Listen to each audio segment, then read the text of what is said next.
Welcome back to the Deep Dive. Today we're going to be exploring the concept of optimism, but with a twist. Okay. We're looking at it through the lens of a Chinese blog post, Oh, wow. inspired by, wait for it, Ted Lasso. Now that's interesting, a show about football and optimism. You might be surprised Yeah. at the connection between a show about football and the ancient myth of Sisyphus. Okay. But this blog post uses both to nourish, to illustrate some pretty powerful ideas about anxiety and how we can overcome it. Yeah, anxiety is something that a lot of people struggle with, so this should be interesting. So let's get into it. That's good. The blog post is titled Use to Cookies Elnaz, Yeah. Cheer Folks Hat, UOPO, Wow, that's a mouthful. which translates roughly to, maybe it's the answer I need for my anxiety, watch American TV shows talk about life. I like that title. What stood out to you about the author's approach? Well, I think the author's personal journey with anxiety that they talk about in the post is really interesting. They write on this blog called 3 Capitals Life Blog, and they weave together these personal anecdotes with pop culture references and psychology in a way that's very engaging. Yeah, it's not a dry read by any means. No, not at all. And the core concept here is believing. Right? Yeah, believing as a tool to combat anxiety. How does the blog connect that idea to Ted Lasso? It draws a parallel between the show's central theme of belief and the myth of Sisyphus. Oh, okay, interesting. So, Ted Lasso, with his relentless optimism, Yeah, he's very optimistic. and embodies that belief in the face of setbacks, Okay. much like Sisyphus continuing to push that boulder up the hill. Interesting. Most people see Sisyphus as a symbol of futility, Right. but the blog post is reframing it. Exactly. It's saying we're not condemned to endlessly push that boulder of negativity. Okay. We can choose to believe in a different outcome, to Yeah. find meaning in the struggle, and ultimately free ourselves from that cycle. So it's about taking ownership of our mindset and choosing to focus on the possibility of positive change. Right. But how does Ted Lasso, a fictional character, actually illustrate this concept? I think a good example is that iconic believe sign that's in the locker room. Oh, yeah. It's not just a motivational poster. It represents a deep-seated conviction Right. that things can get better, Okay. that we can achieve great things even when the odds are stacked against us. I like that. And there's that scene in season 3, episode 3 called Signs, Yeah. where Ted talks about how believing isn't about the physical sign, but about an inner conviction. That's right. It's about cultivating that inner belief sign, that unwavering belief in yourself and your potential. Yeah. It's what allows you to keep pushing forward, Okay. even when you face setbacks, just like Ted does throughout the series. And we see that each player has kept a piece of that torn down believe sign in the season 3 finale. Yes. In the episode So Long, Farewell, Right. it shows they've internalized that belief. Yeah. It's no longer about an external symbol. It's become a part of who they are. That's a really powerful visual representation of the blog post's message. I think so, too. It's like we all have the power to cultivate that inner belief, Right. to tear down the signs of negativity and doubt that hold us back. Exactly. But the blog doesn't shy away from the difficulty of this, does it? Not really. It acknowledges that maintaining optimism can be a real struggle. Absolutely.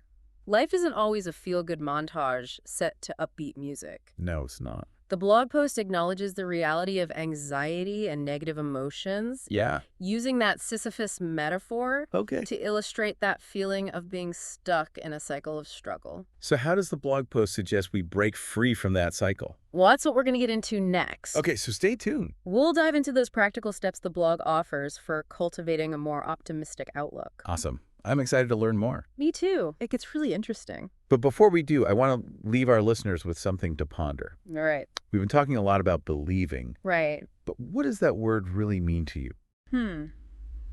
That's a good question. What does it look like in your own life? I think for me, believing is about trusting that things will work out. Okay. Even when I can't see how they will. That's a really good point. It's about having faith in the process. Yeah, and in myself. So listeners, as we move into the next part of our deep dive, Okay. I encourage you to reflect on what believing means to you. That's a great idea. What do you believe in? Yeah. What do you want to cultivate more of in your life? Good questions. Hold on to that belief and let it guide you as we explore some practical strategies for making it a reality. I like that.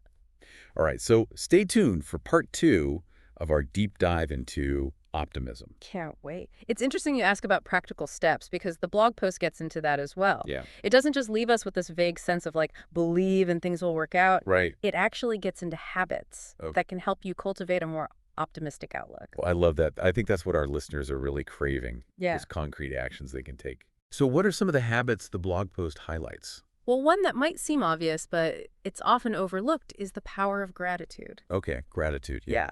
It suggests starting each day by reflecting on things you're grateful for. I can see how that would really shift your perspective first thing in the morning. Yeah. But does the blog post go beyond just like feeling grateful? Yeah. Does it suggest specific ways to incorporate gratitude? Yeah. It talks about actually writing down 3 things you're grateful for each day, even small things. Okay. And this turns gratitude into an active practice, not just a passing feeling. That makes sense. It's like you're building a gratitude muscle. Yeah. Training your mind to focus on the positive. Exactly. But does the blog post address like the skeptic who might say, well, my life's a mess. What is there to be grateful for? Yeah, that's a valid point. Yeah. And the blog acknowledges that everyone faces challenges, right? It's not about ignoring those challenges, but about intentionally shifting your focus, even if it's just for a few minutes each day. Okay. And finding those small sparks of gratitude, like a sunny morning or a kind gesture from a stranger. Yeah. Those can start to shift your overall perspective over time. That's a great way to put it. It's like those small sparks can ignite a bigger fire of hope and optimism. Exactly. And speaking of things that can spark a fire, Okay. the blog post also emphasizes the importance of regular exercise. Exercise. Yeah. How does that tie into optimism? Well, it's not just about physical health, right? Exercise has been proven to have a huge impact on our mental and emotional well-being. Interesting. So when you exercise, your brain releases endorphins, which have mood-boosting effects. So it's like a natural antidepressant. In a way, yeah. It can help reduce stress, anxiety, and even symptoms of depression. Wow. And when you feel good physically, it's easier to feel good mentally and emotionally as well. It's that mind-body connection, right? Yeah. When you take care of your body. Yeah. Your mind benefits as well. Precisely. And it doesn't have to be strenuous. Right. The blog post encourages finding activities you enjoy, even if it's just a brisk walk or a dance class. So it's about moving your body in a way that feels good and sustainable. Exactly. No need to force yourself into something you hate. Yeah, it should be something you look forward to, something that energizes you rather than drains you. Okay, so we've got gratitude, we've got exercise. What other habits does the blog post recommend for boosting optimism? This one might not be a surprise, but it's worth emphasizing. Okay. Spending time in nature. Spending time in nature. I can definitely see how being in nature could have a calming effect. But does the blog post go into specifics about why nature is so beneficial? It does. It highlights studies that show how being in nature can reduce stress, improve mood, boost creativity, and even strengthen your immune system. That's quite a list of benefits. Oh. But what if you live in a city and don't have easy access to like a forest or something? That's a good question. The blog post addresses that too. Okay. It encourages finding small pockets of nature wherever you can, even if it's just a park, Okay. a rooftop garden, or a few houseplants. So it's about being intentional about bringing nature into your life. Right. However you can. Exactly. Yeah. Even small doses can make a difference. Okay. And for those who can access more expansive nature, Yeah. the blog post suggests things like hiking, gardening, or simply sitting under a tree and soaking it all in. Those all sound lovely. I'm feeling more relaxed just thinking about it. Me too. And speaking of feeling connected, Okay. the blog post also highlights the importance of nurturing meaningful relationships. That makes sense. We're social creatures after all. Right. But what does the blog post say about how relationships specifically tie into optimism? Well, it points out that when we feel loved, supported, and connected to others, Yeah. it boosts our overall well-being. Okay. And when we feel good about ourselves and our relationships, Uh-huh. it's easier to be optimistic about life in general. It's like those relationships provide a buffer. Against life's challenges. Exactly. Knowing that you have people you can rely on can make those challenges feel less daunting. Right.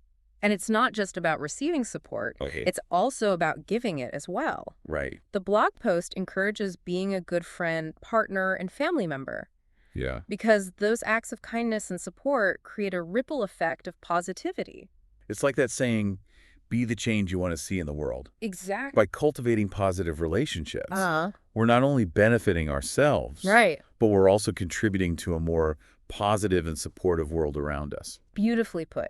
It's about recognizing that we're all interconnected Yeah. and that our actions have the power to impact others in huge ways. This has been so insightful. I agree. We've gone from the philosophy of believe in Ted Lasso to the myth of Sisyphus Right. to these incredibly practical habits for cultivating optimism. It's been quite a journey. I feel like we've covered so much ground. We have.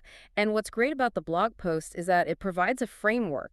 Okay, for understanding optimism not just as a concept, Uh-huh. but as a way of life. It's not just about thinking positive thoughts. You know? It's about taking concrete actions to create a life Yes, that supports your well-being and allows optimism to flourish. exactly. It's about making choices, both big and small, Right. that align with your values and bring you closer to the life you want to live. And it's about remembering that even amidst challenges, Yes. there's always something to be grateful for. Right.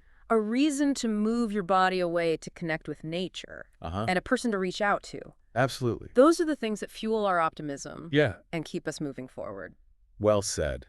And I think the blog post does a great job of reminding us Yeah. that even small, consistent efforts in these areas can have a huge impact over time. It's not about perfection. Right. It's about progress. Exactly. So what's the one thing you hope our listeners take away from this deep dive into optimism?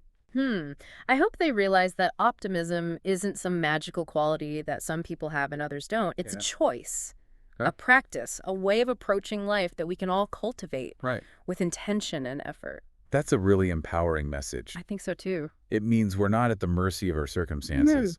We have the power to shape our own outlook and create a more positive and fulfilling experience for ourselves. Exactly.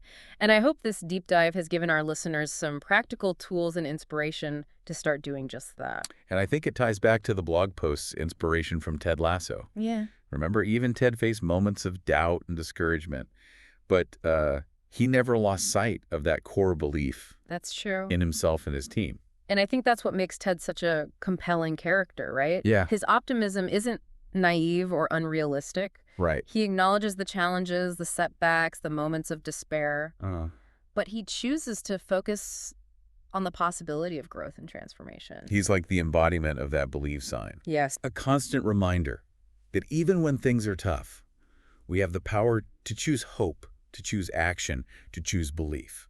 And that choice, I think, is the key takeaway from this whole deep dive. Yeah. It's recognizing that optimism isn't something we're born with or without. It's a muscle we can develop Okay. through practice, through conscious choices, through cultivating those habits we talked about. So it's like building our own internal believe sign. Yes. One gratitude journal entry, Uh-huh. one workout, one nature walk, one act of kindness at a time. I love that imagery. And I think the blog post does a great job of showing us that even small, seemingly insignificant actions can have a ripple effect, Right. not just in our own lives, but in the world around us. That's like that butterfly effect, right? Yes. One small flap of a butterfly's wings can create a hurricane on the other side of the world. Exactly. In the same way, one small act of optimism, one choice to believe, can have a far-reaching impact. Absolutely.